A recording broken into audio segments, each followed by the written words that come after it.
What's going on, guys? I'm Thomas with Audio 46, and today we're going to be taking a look at Dan Clark Audio's latest mid-range closed-back headphones, and that is the Dan Clark Audio E3.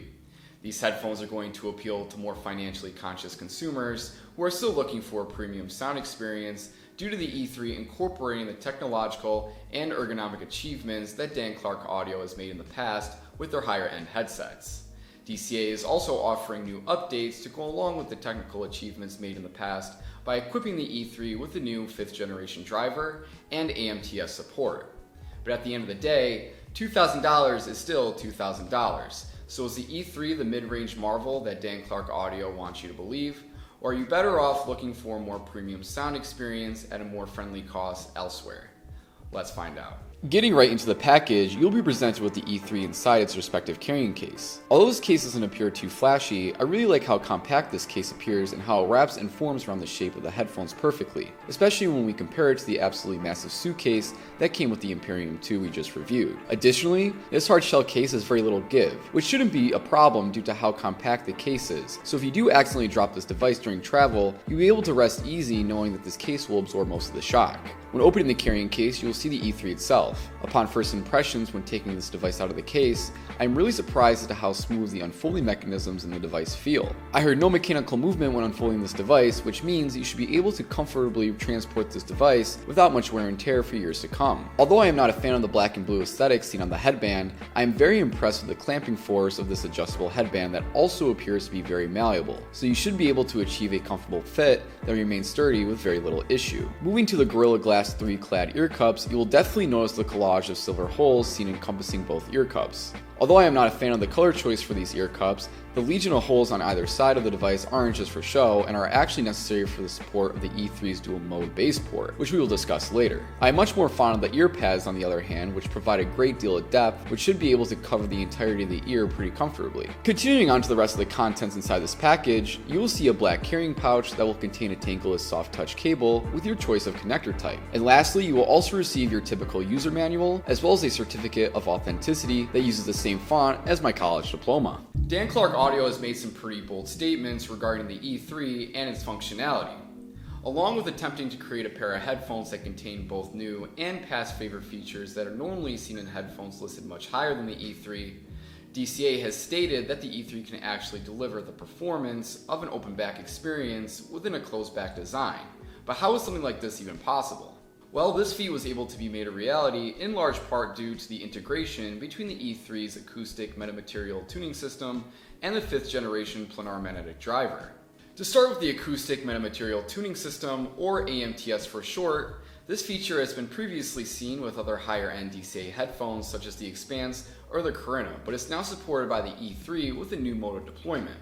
The AMTS on the E3 serves as an inline device that is placed between the transducer and the ear and actively integrates waveguides, diffusion control, and resonators into one compact structure that eliminates standing waves as well as allowing for full control of the high frequency response profile. In practice, I was able to notice that higher frequencies felt realistically rendered and gave a high definition impression when tracks tended to lean heavy within this range. Additionally, the E3 deploys its AMTS functionality in a way we haven't seen with other DCA headphones. This new mode of deployment actively reduces sensitivity, which gave me the impression that heavy bass elements felt just as lifelike and accurate as the improved higher frequencies. Thanks to the harmony between the E3's AMTS technology and its new 5th gen planar magnetic driver, both resolution and distortion control have been greatly refined. Now, we've seen high-performing planar magnetic drivers in the past, so what separates the E3's 5th gen planar magnetic driver from other high-end planar magnetic drivers we've seen previously? Well, right away, you're going to notice huge improvements in consistency, as well as a smoother frequency response. Consistency is able to be focused on thanks to the diaphragm's new tensioning system, which not only delivers improved consistency, but also achieves much lower distortions, as well as deliver a more uniform performance, which allowed me to enjoy much more intricate tracks without ever having to wonder at which point the heightened performance being provided may taper off. The smoother frequency response I mentioned previously was able to be achieved thanks to new materials being used in the construction of the diaphragm. Dan Clark Audio claims that a lot of R&D research went into the building materials for this diaphragm, and I feel as though their hard work actually paid off. The new building materials within the diaphragm that work in conjunction with a highly optimized V-planar knurling create that smoother frequency response mentioned earlier that is boosted further with a lighthearted total balance that is usually reserved for devices listed a bit higher than the E3. The E3's AMTS technology and 5th gen planar magnetic driver weren't the only subjects of DCA's R&D research though.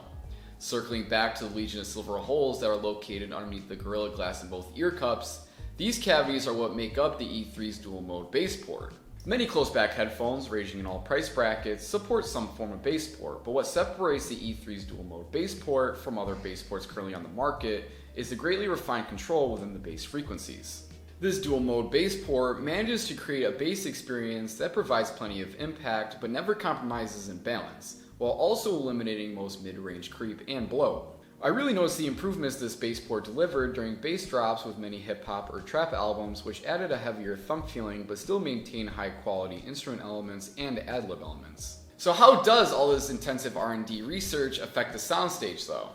Although there is a good sense of scale within the stereo field, both space and height felt a bit contained.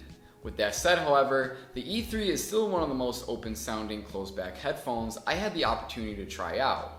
The E3 may only approximate the soundscape of an open-back headphone, however, the sound bubble still felt extremely holographic. Imaging also felt extremely precise, and instruments maintained a rich tone that never lost resolution thanks in part to the fantastic levels of separation. The low end feels incredibly fast, tight, and well controlled.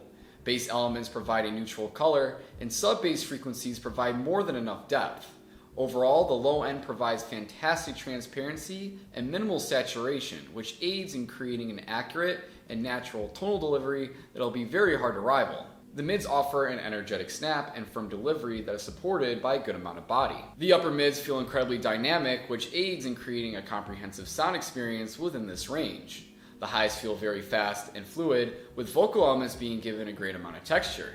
There is a great balance between transparency and refinement within the highs, which helps to create an all-encompassing profile. Treble peaks feel extremely crisp in the highs and are supported by a slight sense of radiance. Overall, do I feel as though Dan Clark Audio has achieved their goal at replicating an open-back experience within a closed-back design for their E3? Well, although these are some of the most open-sounding closed-back headphones I have tried in a while, these headphones still very much feel like a premium pair of closed-back headphones.